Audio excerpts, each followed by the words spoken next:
சில மாதங்களுக்கு முன்னாடி கூகுள் வந்து அதனுடைய ஜிபிடி வெர்ஷனான பார்டை ரிலீஸ் பண்ணியிருந்தாங்க. அது சரியாக ஃபங்க்ஷன் ஆகலை, பல விமர்சனங்களுக்கு உள்ளாயிட்டுருச்சு.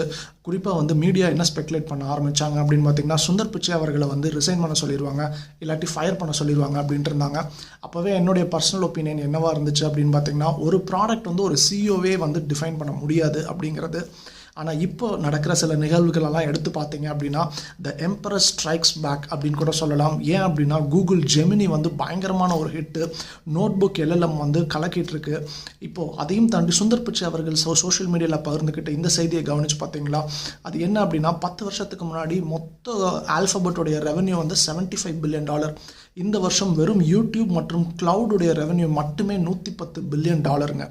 அதான் இதுதான் வந்து சொல்லுவாங்க, அது ஒரு தலைவனையும் ஒரு கூட்டத்தையும் பிரிக்கிற சில விஷயங்கள் இதுதான். அது என்ன அப்படின்னா, அந்த டைமில் அவ்வளோ நாய்ஸ், பட் சுந்தர் பிச்சை இம்யூனாக தான் இருந்தார். அடுத்த நாளைக்கு பிளான் பண்ண ஆரம்பிச்சிட்டாரு. லேசர் ஃபோக்கஸோட ஒரு ஸ்ட்ராட்டஜிக் விஷனை ப்ரெசிஷனோட எக்ஸிக்யூட் பண்ணியிருக்காரு.